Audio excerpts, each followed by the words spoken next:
A gente conseguiu restabelecer o contato com o oftalmologista Bernardo Loyola, que vai falar para a gente um pouco sobre o transplante de córnea. Agora sim, doutor, boa tarde, obrigada pela participação. Como a gente estava falando, antes de falar do transplante em si, quais são as principais doenças que podem acometer a córnea?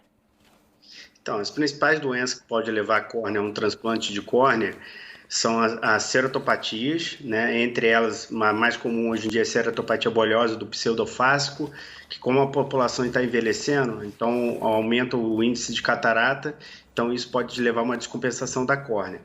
Outra distrofia de Fuchs, o ceratocone e as doenças infecciosas da córnea e o trauma.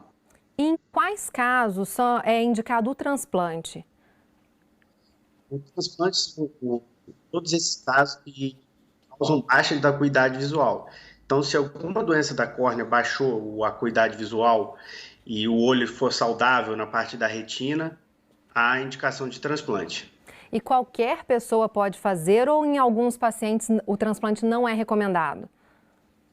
Qualquer pessoa que tenha indicação pode fazer. Com essas indicações, com essas doenças da córnea que causam a baixa de visão, não tendo nenhum outro problema na retina ou alguma outra parte do olho, está indicado para fazer o transplante. E quando a gente fala em transplante, a gente logo pensa no doador, né? Tem que ser um doador compatível. Como é que funciona no caso da córnea?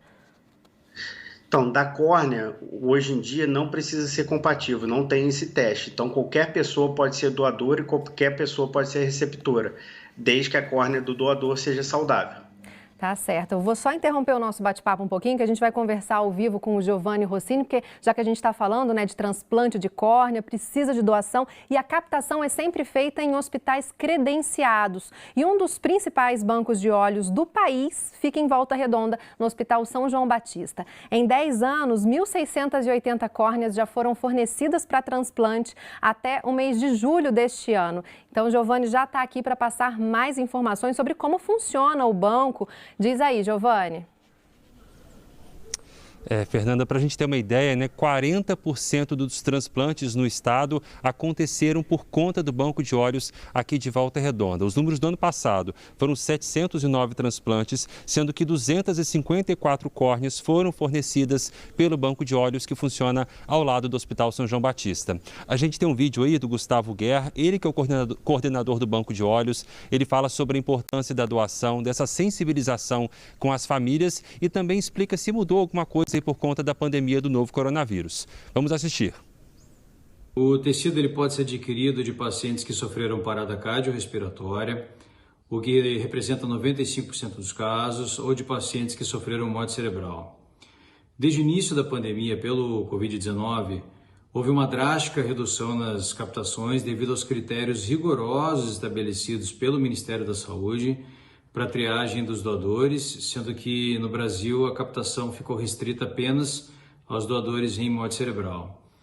Atualmente, ainda que os bancos recebam autorização para voltar a obter doações nos casos de parada cardiorrespiratória, os índices deverão permanecer baixos, mesmo devido aos rígidos protocolos de segurança estabelecidos para o período da pandemia.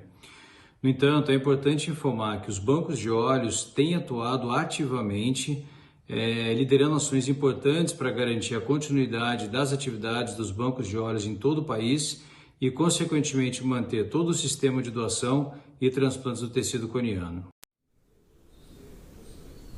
É importante, gente, que em vida a pessoa manifeste, né, esse desejo de ser doadora. As famílias também têm um papel fundamental, afinal, assim que há um paciente com essa possibilidade de doação, a equipe do Banco de Olhos, né, se desloca até esse hospital, faz uma entrevista com a família, né, tenta fazer essa sensibilização, aí sim ocorre a coleta para a posterior doação. Quem pode doar, né, são pessoas a partir dos 10 até os 80 anos. Né? Então, o Banco de Olhos aqui de Volta Redonda tem uma equipe com 12 profissionais, entre médicos, enfermeiros, psicólogos e assistentes sociais. Então, como eu já disse, funciona anexo ao Hospital São João Batista. O telefone para informações é o 0800 225 742 ou o 3343 3935. Além da importância do cidadão, né, se manifestar, né, como querendo ser um doador de córneas, né, de órgãos de modo geral, os hospitais também têm esse papel fundamental, né, de avisar o banco de olhos para que a captação possa ser feita. Fernanda, volto com você. Sem dúvida, Giovana, é um serviço muito importante. Obrigada por todas as informações. A gente vai voltar a falar ao vivo com o oftalmologista Bernardo Loyola. A gente tem participação dos nossos telespectadores, doutor, chegando pelo nosso WhatsApp. Então, vou chamar a Rosa Costa, direto da nossa redação. A gente tem contato com a Rosa para ver qual pergunta chegou. Fala aí, Rosa. Oi, Fernanda, estou te ouvindo. A Francilane de Paraíba do Sul, ela quer saber, doutor, se quem tem úlcera nos olhos precisa fazer o transplante. Se tiver com baixa acuidade visual, se tiver no eixo visual, sim, é uma doença infecciosa que acometeu a córnea e pode sim ser um caso de transplante de córnea. A Rosa Nunes, doutor, de Resende, ela disse que ela tem ceratocone. Ela quer saber se além do transplante tem alguma outra alternativa de procedimento. Então, o ceratocone tem outras alternativas de procedimento que visam adiar o transplante, né? Hoje em dia, o ceratocone, o último caso é o transplante de córnea.